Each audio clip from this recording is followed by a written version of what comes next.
കർത്താവിൻ്റെ ധന്യനാമം വാഴ്ത്തപ്പെടുമാറാകട്ടെ. തിരൂരുള്ള പ്രിയ സഹോദരൻ ശ്രീനിവാസന്റെ ഭവനത്തിൽ നടക്കുന്ന രണ്ടാമത്തെ മീറ്റിംഗ് ആണിത്. രണ്ടാം ദിനത്തിലുള്ള മീറ്റിംഗ് ആണ്. ഇന്ന് തീയതി 11/11/2025. സമയം ഇപ്പോൾ ഏകദേശം 11 മണിയായി. ഞങ്ങൾ രാവിലെ അല്പസമയം വിഷയങ്ങളൊക്കെ വെച്ച് പ്രാർത്ഥിച്ചു.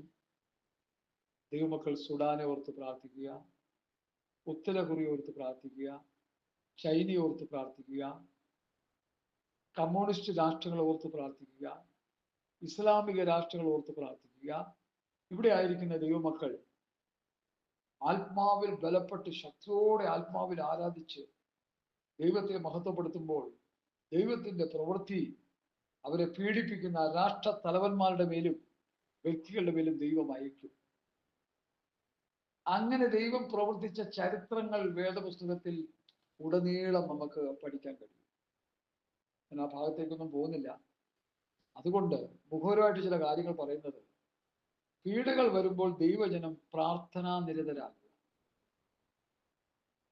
അപ്പോസ്തലന്മാരെ അവരുടെ ശുശ്രൂഷ ഇന്നത്തെ അപ്പോസ്തലന്മാരെ പോലെ അല്ലായിരുന്നു.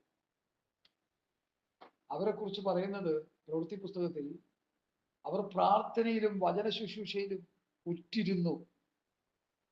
ഇന്നത്തെ അപ്പോസ്തലന്മാരെന്ന് പറയുന്ന വ്യാജന്മാര് ഒരു 5 പെണ്ണിന്റെ ഫോട്ടോയും ഒരു 5 ആണിന്റെ ഫോട്ടോയും ബാഗിൽ ഇട്ടിട്ട് കല്യാണ ബ്രോക്കർ നടത്തിക്കൊണ്ടിരിക്കും. ഇത് ആരെങ്കിലും ഒരുത്തം പറയട്ടെ, അതുകൊണ്ടാണ് ഞാൻ ഈ പറയുന്നത്. പിന്നെ കുറച്ച് പാസ്റ്റർമാര് റിയൽ എസ്റ്റേറ്റ് ബിസിനസ് നടത്തുക പാസ്റ്റർ ശുശ്രൂഷ ചെയ്യുന്നതിനിടയിൽ. പിന്നെ കുറച്ച് പാസ്റ്റർമാര് മണിച്ചെയിൻ നടത്തുക, മണിച്ചെയിൻ്റെ പരിപാടി നടത്തിക്കൊണ്ടിരിക്കുക.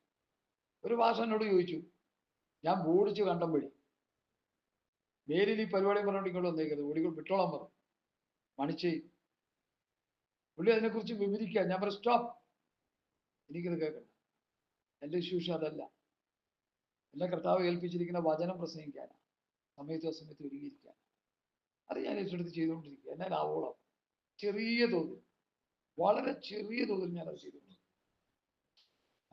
ചിലര് ലോട്ടറി ടിക്കറ്റ് 3-4 ലക്ഷത്തിലെടുത്തിട്ട് വിശ്വാസികളായ സഹോദരന്മാരെയും അല്ലാത്തവരെയും ഒരു തട്ടിട്ട് കൊടുത്തിട്ട് അതിലിട്ട് കച്ചവടം ചെയ്ത് അതിന്റെ ലാഭം കൊയ്തുകൊണ്ടിരിക്കുക. കുറെ പാസ്റ്റർമാർ, കുറെ പേര് കല്യാണ ബ്രോക്കർമാര്, റിയൽ എസ്റ്റേറ്റ് എന്ന് വേണ്ട ഈ ലോകത്തിന്റെ സകല ഏടാകൂടങ്ങളിലും കുടുങ്ങിക്കിടക്കുന്ന വ്യാജ പാസ്റ്റർമാരെ കൊണ്ട് ഇന്നത്തെ ആത്മീയ ഗോളം നിറഞ്ഞു കിടക്കുക.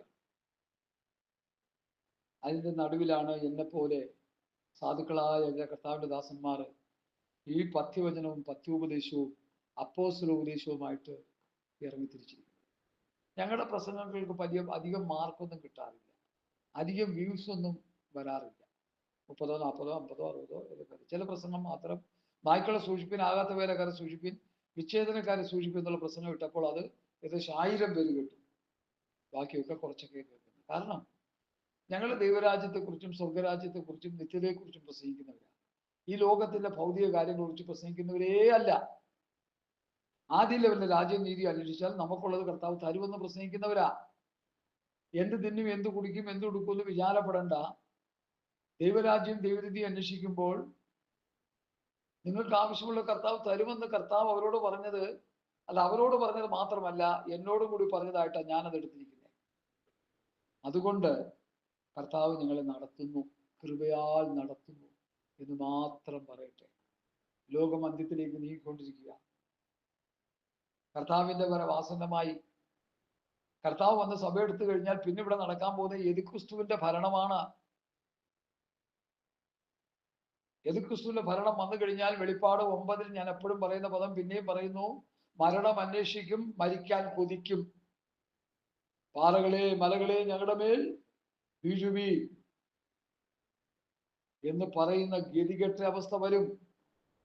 അതുകൊണ്ട് പെന്തക്കോസ്ത് സമൂഹമേ, ഉണർന്നെഴുന്നേറ്റ് കർത്താവിന്റെ വരവിന് വേണ്ടി സടകുടഞ്ഞെഴുന്നേൽക്കുക. അതുകൊണ്ട് ഉറങ്ങുന്നവരെ ഉണർന്ന് മരിച്ചവരുടെ എഴുന്നേൽക്കുക, എന്നാൽ ക്രിസ്തു നിന്റെ മേൽ പ്രകാശം. ഹല്ലേലൂയ. അപ്പോസ്തലന്മാരുടെ ഉപദേശം എന്താണെന്ന് കഴിഞ്ഞ 10-ാം ദിനം തരൂര് പ്രിയ സഹോദരന്റെ വീട്ടിൽ വെച്ച് ഞാൻ ചെറിയ അളവിൽ ഒരു 3 ക്ലിപ്പ് ചെയ്തിട്ടുണ്ട്. എന്താണ് അപ്പോസ്തലന്മാരുടെ ഉപദേശം? നിങ്ങളെല്ലാവരും കേൾക്കുക, പഠിക്കുക, അതനുസരിച്ച് മുമ്പോട്ട് പോവുക. ഇന്ന് പ്രസംഗിക്കാനായിട്ട് എൻ്റെ ഹൃദയത്തിൽ കിട്ടിയിരിക്കുന്ന ഒരു നിയോഗം ബുക്ക് ഓഫ് ഡാനിയേൽ. ദാനിയേൽ എന്ന പ്രവചന പുസ്തകത്തെ കുറിച്ച് വേദപുസ്തകന്മാരുടെ ഭാഷ കടമെടുത്ത് പറഞ്ഞാൽ വേദപുസ്തകത്തിന്റെ നട്ടെല്ലാണ്, പ്രവചനങ്ങളുടെ നട്ടെല്ലാണ്. വേദപുസ്തകത്തിൽ 4/1 പ്രവചനമാണ്. ഈ വേദപുസ്തകം ഒരു ചരിത്ര പുസ്തകമാണ്. ഈ വേദപുസ്തകം ഒരു പ്രവചന പുസ്തകമാണ്. ഈ വേദപുസ്തകം ലോകത്തിന്റെ ഭാവി എങ്ങനെയായിരിക്കുമെന്ന് പ്രവചിക്കുന്ന പ്രവചന പുസ്തകമാണ്. ജീവിച്ചിരിക്കുന്ന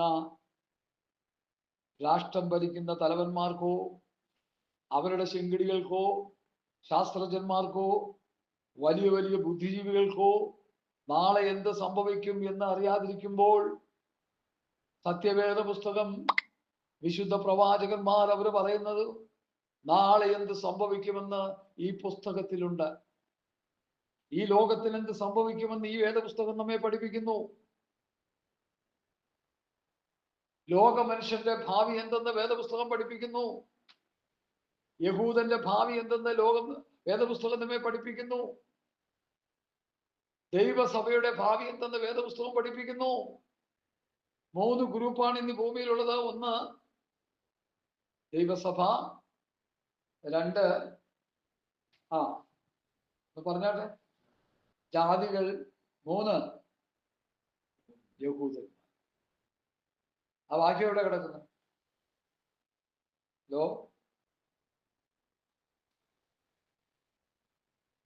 വാക്യം അറിയാമോ?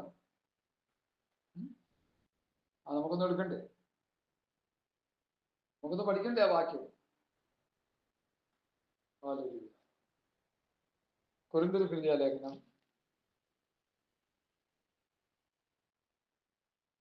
കൊരിന്ത്യർക്ക്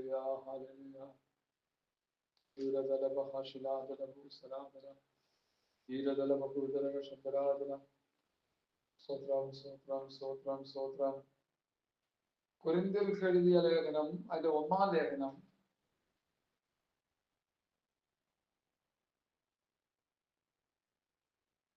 10-ാം അധ്യായത്തിന്റെ 33-ാമത്തെ വാക്യം. യഹൂദന്മാർക്കും യവനന്മാർക്കും ദൈവസഭയ്ക്കും ഇടർച്ചയില്ലാത്തവരായി തീരും. 1 കൊരിന്ത്യർ 10-ന്റെ 32-ാം വാക്യം. 3 ഗ്രൂപ്പാണ് ഇന്ന് ലോകത്ത് കിടക്കുന്നത്. 1 യഹൂദന്മാര്, 2 യവനായന്മാര് എന്ന് പറഞ്ഞാൽ സകല ജാതികൾ, ബർബരന്മാര്, ശകന്മാര്, ദാസന്മാര്, സകല ജാതികൾ, ലോകത്തേതൊക്കെ ജാതികളുണ്ടോ അവരെല്ലാവരും. അതിനാണ് യവനായന്മാരെന്നുള്ള വേദപുസ്തക ഭാഷ. 3 സകല ജാതിയിലും ഗോത്രത്തിൽ നിന്നും രക്ഷിക്കപ്പെട്ട് കർത്താവായ യേശുക്രിസ്തുവിനെ രക്ഷിതാവായി സ്വീകരിച്ച് മുമ്പോട്ട് വന്ന ദൈവസഭ. ഈ 3 ഗ്രൂപ്പാണ് ലോകത്തിലുള്ളത്. അല്ലാതെ 4-മതൊരു ഗ്രൂപ്പ് ഇല്ലവേയില്ല. അവിടെ നന്നായിട്ട് അത് മനസ്സിലാക്കും.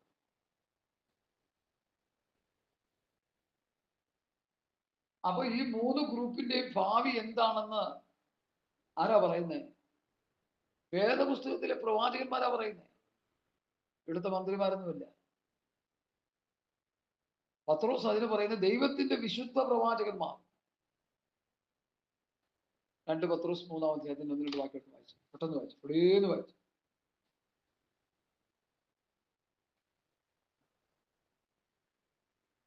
2 പത്രോസ് 3-ന്റെ 1-2 വായിച്ചു. പ്രിയമുള്ളവരെ, ഞാനിപ്പോൾ നിങ്ങൾക്ക് എഴുതുന്നത് 2-ാം ലേഖനമല്ലോ. ആമേൻ. വിശുദ്ധ പ്രവാചകന്മാർ മുൻപറഞ്ഞ വചനങ്ങളും ആമേൻ നിങ്ങളുടെ അപ്പോസ്തലന്മാർ മുഖാന്തരം കർത്താവും രക്ഷിതാവുമായവൻ തന്ന കൽപ്പനയും ഓർത്തുകൊള്ളണമെന്ന് ഈ ലേഖനം 2-നാലും ഞാൻ നിങ്ങളെ ഓർമ്മപ്പെടുത്തി നിങ്ങളുടെ പരമാർത്ഥ ഹൃദയം ഉണർത്തുന്നു. ഞാനും അത് തന്നെ ചെയ്യുന്നു. നിങ്ങളുടെ പരമാർത്ഥ ഹൃദയത്തെ ഞാനൊന്ന് ഉണർത്തുക. നിങ്ങൾക്ക് എല്ലാവർക്കും കാര്യങ്ങൾ അറിയാമെങ്കിലും ഒന്നുകൂടി ഒന്ന് ഓർമ്മപ്പെടുത്തുക ചെയ്യും.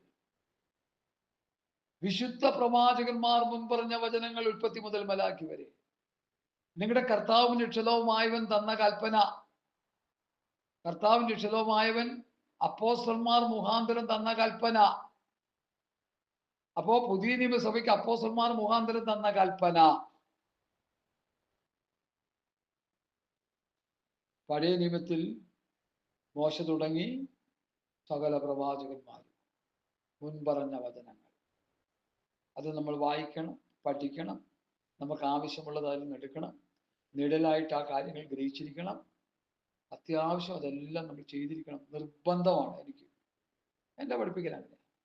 എന്നാൽ അനുസരിക്കാനുള്ള പ്രമാണം മോശ മുഖാന്തരം തന്ന ന്യായപ്രമാണമല്ല, നിങ്ങളുടെ അപ്പോസ്തലന്മാർ മുഖാന്തരം കർത്താവിൻ രക്ഷിതാവുമായവൻ തന്ന കൽപ്പന. ക്ലിയർ ആയില്ലേ? ക്ലിയർ കട്ടായില്ലേ? അതിനാതുകൊണ്ടാണ് പുതിയ നിയമത്തെ പ്രാധാന്യം കൊടുത്ത് പ്രസംഗിക്കുന്നത്. എൻ്റെ കൂടെ ബൈബിൾ കോളേജിൽ പഠിച്ച ഒരു സഹോദരൻ, അവനെ കുറിച്ച് എനിക്ക് പറയുമ്പോൾ ഉള്ളതുപോലെ പറഞ്ഞാൽ കോപ്പിയടി വീരൻ. ബൈബിൾ സ്കൂളിൽ എക്സാം നടത്തിയപ്പോൾ പുസ്തകം തുറന്നു വെച്ച് കോപ്പി അടിക്കുക. ഞാൻ ചോദിച്ചില്ല, ബൈബിൾ കോളേജിൽ ബൈബിൾ തുറന്നു വെച്ച് കോപ്പി അടിക്കുന്നു, നിന്നെ ശുശ്രൂഷയ്ക്കൊന്നും കൊള്ളത്തില്ല, നിന്നെ വല്ല മൈക്ക് കെട്ടാനോ പിന്നെ വണ്ടി ഓടിക്കാനോ ശുശ്രൂഷന്മാർക്കൊരു സഹായിയായിട്ടേ നിന്നെ കിട്ടുള്ളൂ, നിന്നെ പറ്റത്തുള്ളൂ. എന്നെക്കാൾ ഒത്തിരി പ്രായം കുറഞ്ഞൊരു ചെറുക്കനാണ്. അവരെന്നെ ഒരു ദിവസം കണ്ടപ്പോ, ഒരു പ്രത്യേക സാഹചര്യത്തിൽ എന്നെ കണ്ടപ്പോൾ എന്നോട് ചോദിച്ചു, സാമച്ചാൻ ഇപ്പൊ പുതിയ നിയമമാണ് പ്രസംഗിക്കുന്നതെന്ന് കേട്ടല്ലോ. പുള്ളിയോട് ചോദിക്ക. ഞാന് നല്ലൊരു മറുപടി അവന് കൊടുക്കാനായിട്ട് ഇങ്ങനെ ഒരുങ്ങുമ്പോഴത്തേക്കും ആളെ കാണാനില്ല. പുള്ളിക്ക് അറിയാം, പുള്ളി നിന്ന് കഴിഞ്ഞാൽ സംഗതി കഴിഞ്ഞതെന്ന് തന്നെ അറിയാം. ചോദിക്കുന്ന ചോദ്യത്തിന് ഉത്തരം പറയാൻ പറ്റത്തില്ല. ഞാൻ അതുപോലെ അങ്ങ് ചോദിക്കും, എനിക്കതിന് മടിയൊന്നുമില്ല. പിന്നെ ഞാൻ പഴയ നിയമം പ്രസംഗിക്കണോ, മോശ മുഖാന്തരം കൊടുത്ത മോശയിക പ്രമാണം പ്രസംഗിക്കണോ, അത് കർത്താവായ യേശുക്രിസ്തു അപ്പോസ്തലന്മാർ കൊടുത്ത അപ്പോസ്തല ഏത് ഞാൻ പ്രസംഗിക്കണം? നിങ്ങൾ പറ എന്ന് ചോദിക്കാൻ പോയി ആള് തലം വിട്ടു. ദൈവമക്കളെ, പഴയ നിയമത്തിന് നമ്മൾ എതിരല്ല. എടുക്കുക 2 തീമോഥെയോസിന്റെ ലേഖനം. അതുകൂടി പറഞ്ഞിട്ട് ഞാൻ ദാനിയേൽ പ്രവചനത്തിലെ ഒരു വിഷയം ചെറുതായിട്ട് നിങ്ങളെ ഗ്രഹിപ്പിക്കാനായിട്ട് കർത്താവ് ശരണപ്പെടുന്നു. തീമോഥെയോസിന്റെ 2-ാം ലേഖനം, 1 തീമോഥെയോസ്, 2 തീമോഥെയോസ്, തീത്തോസ്, ഫിലമോൻ ലേഖനങ്ങൾ ഇടയ ലേഖനങ്ങൾ എന്നറിയപ്പെടുന്നു. ഇടയ ലേഖനം എന്ന് പറഞ്ഞാൽ നമുക്കറിയാം, ഇടയന്മാർക്ക് വേണ്ടിയുള്ള ലേഖനങ്ങൾ. എന്നാൽ വളരെ ദുഃഖകരം, വേദനാജനകം, സങ്കടം എന്ന് പറയട്ടെ, ഇടയന്മാർക്ക് ഇതിനെക്കുറിച്ച് വലിയ അറിവൊന്നും ഇല്ലെന്ന്. അവര് സങ്കീർത്തനം പാടിക്കൊണ്ടിരിക്കുന്നതുകൊണ്ട് അവർക്ക് ഇടയ ലേഖനങ്ങളെ കുറിച്ചുള്ള അറിവൊന്നും വേണ്ട രീതിയിലില്ല. ഞാനത് മനസ്സിലാക്കിക്കൊണ്ട് ഞാൻ പറയുക. 2 തീമോഥെയോസ് 3-ാം അധ്യായത്തിന്റെ 16-ാമത്തെ വാക്യം ഞാൻ വായിക്കുന്നു, ശ്രദ്ധിക്കണേ. അത് വായിച്ചോ. എല്ലാ തിരുവെഴുത്തും ദൈവശ്വാസീയമാകയാൽ ദൈവത്തിന്റെ മനുഷ്യൻ സകല സൽപ്രവൃത്തിക്കും വക പ്രാപിച്ച് തികഞ്ഞവനാകേണ്ടതിനെ ഉപദേശത്തിനും ശാസനത്തിനും ഗുണീകരണത്തിനും നീതിയുടെ അഭ്യാസനത്തിനും പ്രയോജനമുള്ളതാണ്. ഈ വാക്യം തിരുവനന്തപുരത്ത് ഞങ്ങള് കർത്താവിന്റെ പേരോടനുബന്ധിച്ച്, അന്ന് കർത്താവിന്റെ ദാസൻ ഞങ്ങളുടെ കൂടെ ഉണ്ട്. 2019 മരിച്ചുപോയി. ഞങ്ങൾ പോകുന്ന സമയത്ത് അവിടെയുള്ളൊരു പാസ്റ്ററുമായിട്ട് ഈ വിഷയം ഷെയർ ചെയ്യുന്നത് ഞാൻ ശ്രദ്ധിക്കാനിടയായി. ഞങ്ങളുടെ ഗുരുനാഥനായ ദേവദാസൻ എവിടെ പോയി പ്രസംഗിച്ചാലും ഞാൻ കൂടെയുണ്ട്. അത് പറയുന്നതെല്ലാം ഞാൻ സസൂക്ഷ്മം കേൾക്കും. ഞാൻ ലെക്ചർ നോട്ട് എഴുതിയെടുക്കും. അങ്ങനെ ഞാൻ പഠിക്കും. അങ്ങനെ പഠിച്ചുള്ളൊരു പഠനക്കളിയിൽ എനിക്ക് കിട്ടിയിട്ടുണ്ട്. അത് ദൈവത്തിന് മഹത്വം, അത് വലിയ ഗുണമായി മാറി പിൽക്കാലങ്ങളിൽ ശുശ്രൂഷയ്ക്ക്. അപ്പോൾ പുതിയ നിയമം പ്രസംഗിച്ചപ്പോൾ ഒരു പാസ്റ്റർ എടുത്ത് ഞങ്ങളുടെ ഉപദേഷ്ടാവിനോട് പറഞ്ഞ വാക്യമാണ്, എല്ലാ തിരുവെഴുത്തും ദൈവവിശ്വാസമാണ്, നിങ്ങൾ തട്ടിക്കളയരുത്. ഇത് പറഞ്ഞ് തട്ടിക്കളയുന്നില്ല. ആര് പറഞ്ഞു പഴയ നിയമം നമ്മൾ വായിക്കരുത്, പഠിക്കരുതെന്ന്? അതിൽ നമുക്ക് ഗുണമുള്ള ഒത്തിരി കാര്യങ്ങളുണ്ടല്ലോ. ബാലെന്നെ നടപ്പിനെ നിർമ്മലമാക്കുന്നത് എങ്ങനെ? നിവാനത്താൽ തന്നെ സൂക്ഷിക്കുന്നതിനാൽ തന്നെ സങ്കീർത്തനത്തിലാണ് കിടക്കുന്നത്. ഭാഷികാസങ്കീർത്തനങ്ങൾ കിടപ്പുണ്ട്. പ്രാവചനിക പുസ്തകങ്ങൾ നമുക്കും കൂടി ഉള്ളതാണ്. യശയ്യാ, യെഹെസ്കേൽ, ദാനിയേൽ, ഹോശേ മുതൽ മലാഖി വരെയുള്ള പ്രാവചനിക പുസ്തകങ്ങൾ നമുക്കും കൂടിയുള്ളതാണ്. അത് പ്രവചനമാണ്. അത് പുതിയ യെരൂശലേമിനെ കുറിച്ച് പറയുന്ന പ്രവചനങ്ങളുണ്ട് ഇതില്. കർത്താവിന്റെ വരവിനെ കുറിച്ച് പറയുന്ന പ്രവചനം പഴയ നിയമത്തിലുണ്ട്. അങ്ങനെ ഒട്ടനവധി കാര്യങ്ങൾ ഗ്രഹിക്കാനും പഠിക്കാനുമുള്ള വിഷയങ്ങളെല്ലാം പഴയ നിയമത്തിലുണ്ട്. എന്നാൽ നമ്മൾ അനുസരിക്കേണ്ടത് പുതിയ നിയമമാണെന്നാണ് നമ്മൾ പറഞ്ഞുകൊണ്ടിരിക്കുന്നത്. അതിനാണ് ഈ വാക്യാംശം ഞാൻ എടുത്തത്. എല്ലാ തിരുവഴുത്തും ദൈവവിശ്വാസ്യമാണ്.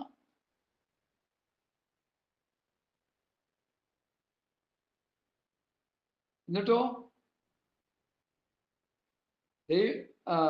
ദൈവത്തിന്റെ മനുഷ്യൻ സകല സൽപ്രവൃത്തിക്കും വകപ്രാപിച്ച് തികഞ്ഞവനാകേണ്ടതിന് ഉപദേശത്തിന്, ശാസനത്തിന്, ഗുണീകരണത്തിന്, നീതിയിലെ അഭ്യസനത്തിന് പ്രയോജനമുള്ളതാകും. തർക്കമില്ല, പ്രയോജനമുള്ളത്.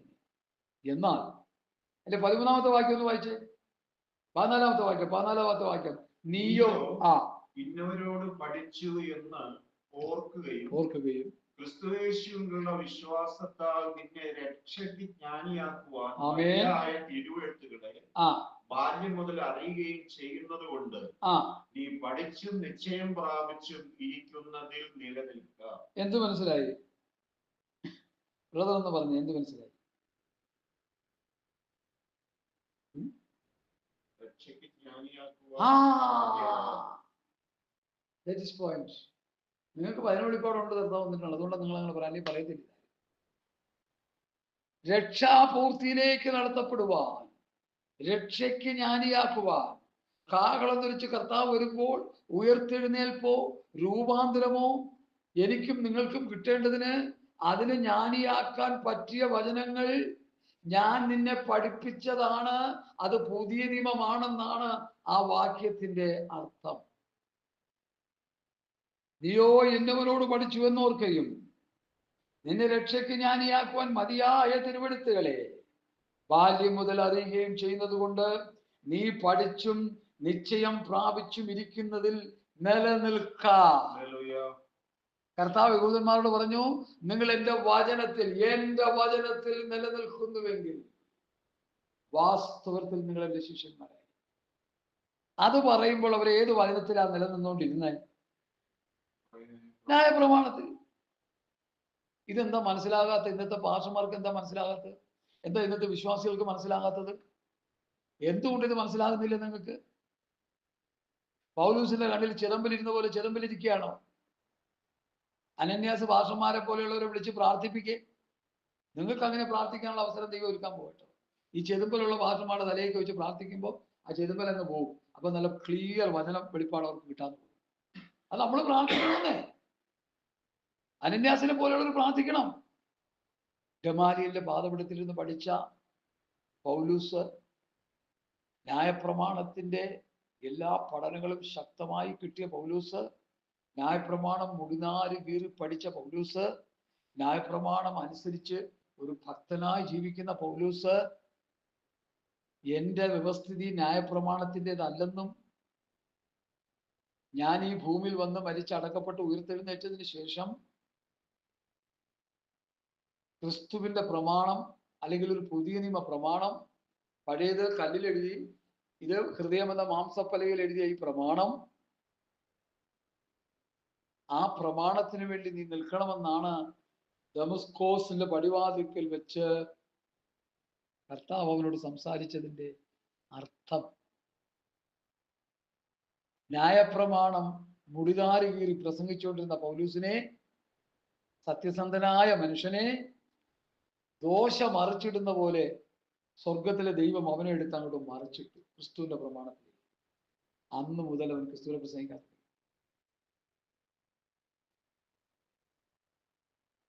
ഞങ്ങളോ ക്രൂശിക്കപ്പെട്ട ക്രിസ്തുവിനെ. ഇന്നത്തെ പാസ്റ്റർമാര് എത്ര പേര് ക്രിസ്തുവിന്റെ ഈ ക്രൂശിക്കപ്പെട്ട ക്രിസ്തുവിനെ പ്രസംഗിക്കാന്ന് പറഞ്ഞതിന്റെ അർത്ഥം ക്രിസ്തുവിന്റെ ഉപദേശം പ്രസംഗിക്കുക എന്നുള്ളതാണ്. പ്രവൃത്തി പുസ്തകം 28-ാം അധ്യായത്തിലേക്ക് വരുമ്പോൾ ഞാനത് വാക്യസഹിതം നിങ്ങളെ ഗ്രഹിപ്പിക്കാനാണ് കർത്താവ് ശ്രമം. 28-ാം അധ്യായം വായിച്ചു. ക്രിസ്തുവിന്റെ ഉപദേശം പ്രസംഗിക്കുക എന്നുള്ളതാണത്.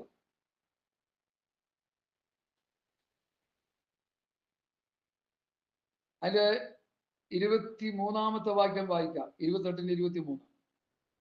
ഒരു ദിവസം നിശ്ചയിച്ചിട്ട് ആ പലരും അവന്റെ പാർപ്പിടങ്ങളിൽ അവന്റെ അടുക്കൽ വന്നു. പൗലോസിന്റെ പാർപ്പിടത്തിൽ വന്നു. അവരോട് അവൻ ദൈവരാജ്യത്തിന്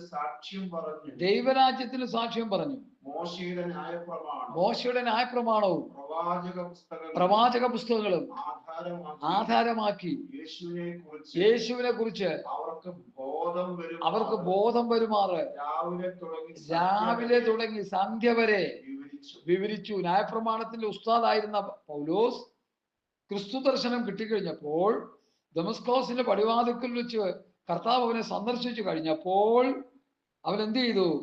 മോശയുടെ ന്യായപ്രമാണവും പ്രവാചക പുസ്തകങ്ങളും ആധാരമാക്കി യേശുവിനെ കുറിച്ച് അവർക്ക് ബോധം വരുത്തുവാറ് രാവിലെ തുടങ്ങി സന്ധ്യ വരെ വിവരിച്ചു. ഇനി അതിന്റെ അത് വേണ്ട, അത് മതി. ഇനി അതിന്റെ 29, 30. അവൻ കൂലിക്ക് വാങ്ങിയ വീട്ടിൽ 2 സംവത്സരം മുഴുവൻ പാർത്തു. തന്റെ അടുക്കൽ വരുന്നവരെ ഒക്കെയും കൈക്കൊണ്ട് പൂർണ്ണ പ്രാഗൽഭ്യത്തോടെ വിഘ്നം കൂടാതെ ദൈവരാജ്യം പ്രസംഗിച്ചു. കർത്താവായ യേശുവിനെ കുറിച്ച് ലോകത്തിലെ ഏറ്റവും വലിയ മിഷണറി പൗലൂസ, ലോകത്തിലെ ഏറ്റവും വലിയ അപ്പോസ്തലൻ പൗലൂസ, ലോകത്തിലെ ഏറ്റവും വലിയ പ്രവാചകൻ പൗലൂസ, ലോകത്തിലെ ഏറ്റവും വലിയ സുവിശേഷകൻ പൗലൂസ, ലോകത്തിലെ ഏറ്റവും വലിയ ഉപദേഷ്ടാവ് പൗലൂസ, ലോകത്തിലെ ഏറ്റവും വലിയ സഭയുടെ തലപ്പത്തിരുന്നവൻ പൗലൂസ. പൗലൂസിനെക്കാളും വലിയവരാരും ഇന്ന് ഭൂമി ജീവിച്ചിരിക്കില്ല.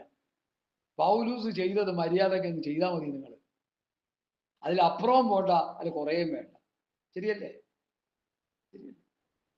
നിങ്ങൾ ഞങ്ങളെ അനുകരിപ്പിൻ, നിങ്ങൾ എന്നെ അനുകരിപ്പിൻ, നിങ്ങൾ ഞങ്ങൾക്ക് മാതൃക കാണിച്ചെന്ന മാതൃപ്രകാരം നടക്കുന്നവരെയും കുറുക്കൊള്ളുവിൻ. ഇന്നത്തെ പാസ്റ്റർമാരെയും ഇന്നത്തെ പ്രവാചകന്മാരെയും ഇന്നത്തെ സുവിശേഷന്മാരെയും അനുകരിക്കാൻ കൊള്ളാവുന്നവരില്ല എന്ന് വേട്ടമല ബാബു ജോൺ പാസ്റ്റർ പറഞ്ഞപ്പോൾ ഞാനതിൽ 100% യേസ് വെച്ചു. അനുകരിക്കാൻ കൊള്ളാവുന്നവരാരും നമ്മുടെ പ്രസ്ഥാനത്തിന്റെ തലപ്പത്തിരിപ്പില്ല. എല്ലാം ദ്രവ്യാഗ്രഹികളും കസേരമോഹികളുമാണ്. നല്ലൊരു ശതമാനം, ഒരു ചെറിയ ന്യൂനപക്ഷം മാത്രമേ ഉള്ളൂ വചനവ്യവസ്ഥയിൽ നിലനിൽക്കുന്നു പോകുന്ന വിശുദ്ധന്മാരുടെ സംഘം. ഞാനത് മനസ്സിലാക്കി. അതുകൊണ്ട് എന്നെ കേൾക്കുന്ന പ്രിയപ്പെട്ടവരെ, പൗലൂസ് ക്രിസ്തുവിനെ കുറിച്ച് ഉപദേശിച്ചെങ്കിൽ നമ്മളും ക്രിസ്തുവിനെ കുറിച്ച് ഉപദേശിക്കാം. പൗലൂസ് ദൈവരാജ്യം പ്രസംഗിച്ചെങ്കിൽ നമ്മളും ദൈവരാജ്യം പ്രസംഗിച്ചാൽ. അപ്പൊ നിങ്ങൾ ചോദിക്കും, മോശയുടെ ന്യായപ്രമാണം ആധാരമാക്കി അവരോട് പറഞ്ഞെന്തിനാ? അതിനൊരു മറുപടി പറഞ്ഞേ. ഒട്ടത്തിലും വിളിച്ച് പറയാതെ നല്ലൊരു മറുപടി പറഞ്ഞു. പറ്റുന്നില്ല.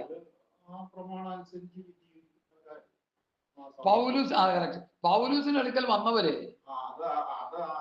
ന്യായപ്രമാണത്തിന്റെ വ്യവസ്ഥയിൽ നിൽക്കുന്നവരാ. അതുകൊണ്ടാണ് ന്യായപ്രമാണം ആധാരമാക്കി അവരോട് പറഞ്ഞത്. ഇവിടെ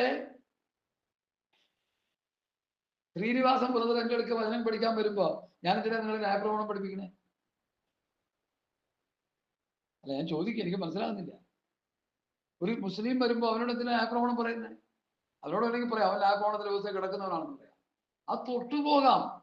അതാണ് ഇതാണെന്ന് പറയാം. അത് കൊല്ലുന്നതാണ്, മരണത്തിൻ്റെതാണ്. ഈ ജീവിപ്പിക്കുന്നതാണ് പറയാം. ഞാനോട് സംസാരിച്ച വചനങ്ങൾ ആത്മാവും. അപ്പൊ ജീവന്റെ വചനമാണിത്. ദൈവത്തിന്റെ വചനം ജീവനും ചൈതന്യമുള്ളതായി ഇരുവായത്തിലുള്ള ഏത് വാളിനേക്കാളും മുറിച്ചേറിയതും പ്രാണനെയും ആത്മാവിനെയും സദ്യോജങ്ങളെ തുളച്ചു തരുന്നതും ഹൃദയത്തിന്റെ ചിന്തകളെയും ഭാവങ്ങളെയും വിവേചിക്കുന്നതുമാകുന്നു.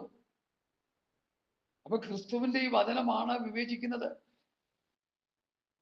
മത്തായിയുടെ സുവിശേഷം 5-ാം അധ്യായത്തിലെ കാര്യം കൂടി പെട്ടെന്ന് പറഞ്ഞുകൊണ്ട് ഞാൻ മുമ്പോട്ട് പോകാം.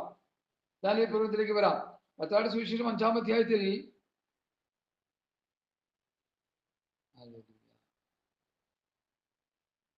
കുല ചെയ്യരുതെന്നും ആരെങ്കിലും കുല ചെയ്താൽ ന്യായവിധിക്ക് യോഗ്യനാകുമെന്നും പൊറുമാടലിയത് നിങ്ങൾ കേട്ടിട്ടുണ്ടല്ലോ. എവിടെ കേട്ടിട്ടുണ്ടല്ലോ? ന്യായപ്രമാണത്തിൽ. ഞാനോ നിങ്ങളോട് പറയുന്നു, സഹോദരനോട് കോപിക്കുന്നവരില്ല ന്യായവിധിക്ക് യോഗ്യനാകും. അവിടെ കൊല ചെയ്താൽ മതി, ഇവിടെ കോപിച്ചാൽ മതി. വ്യത്യാസം മനസ്സിലാവുണ്ടോ? അവിടെ കൊല ചെയ്താൽ മതി, ഇവിടെ കൊലപാതകം ചെയ്തു കഴിഞ്ഞു. പകച്ചാൽ കൊലപാതകം ചെയ്തു കഴിഞ്ഞു. ആ അന്തരം മനസ്സിലായില്ലേ? അടുത്ത്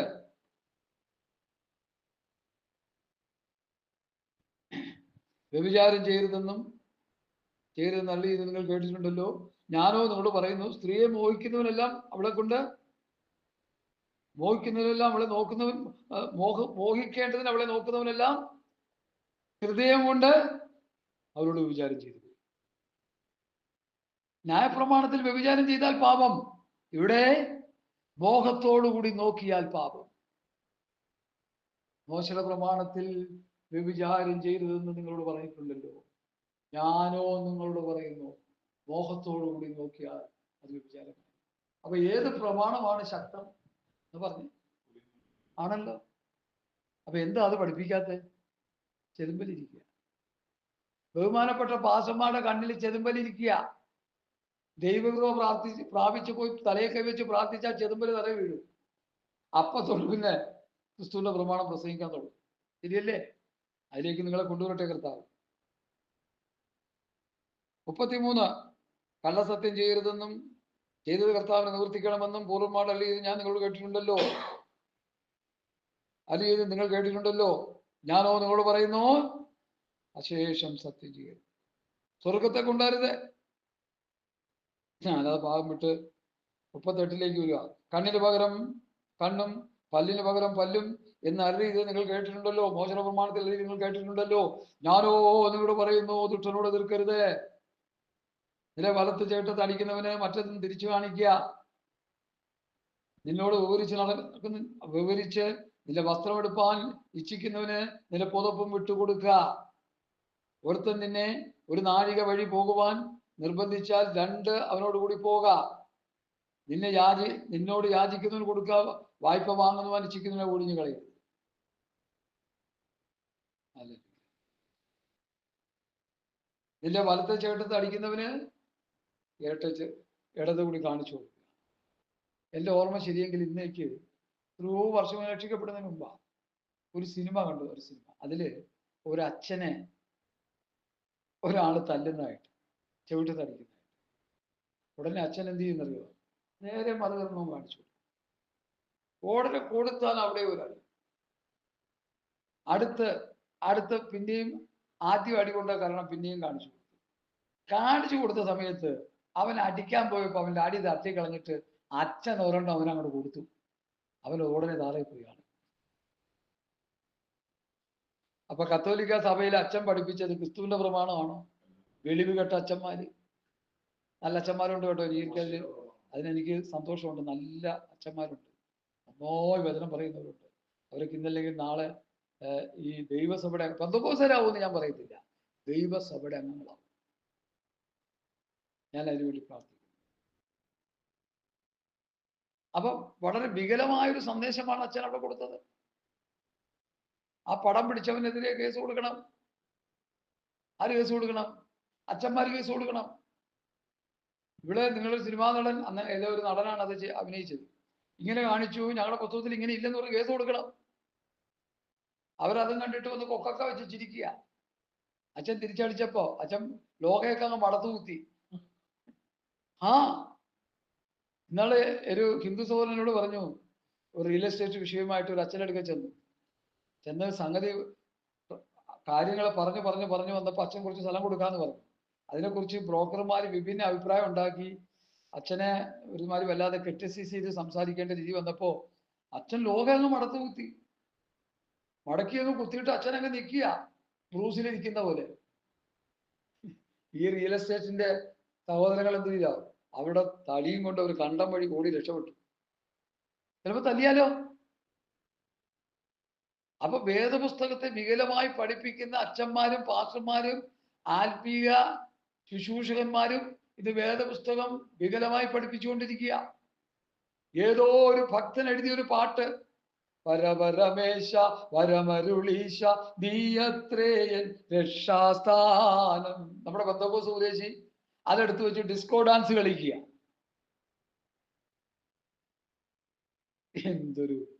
എന്തൊരു അസമന്തം, എന്തൊരു വിവരക്കേട്, എന്ത് നാണക്കേട്, എന്ത് ബോധമില്ലായ്മ, എന്ത് അവിവേകം.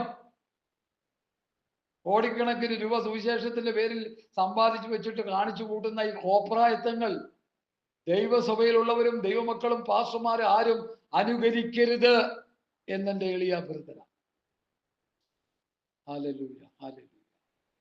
ഇനി ഞാൻ വിഷയത്തിലേക്ക് വരിക. ഇനി ഓരോ പറഞ്ഞ സമയം അധികം കളയുന്നില്ല. ദാനിയേൽ പ്രവാചകന്റെ പുസ്തകത്തിലേക്ക് ഞാൻ വരിക. മുഖവരമോട് കൂടിപ്പോയി, നമുക്ക് ക്ഷമിക്കണം. അതിന്റെ ഹല്ലേലൂയ,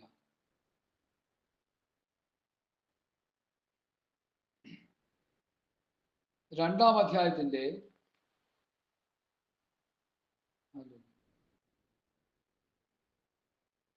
45-ാമത്തെ വാക്യമായി കുറിവാക്യമായിട്ട് വായിക്കാം.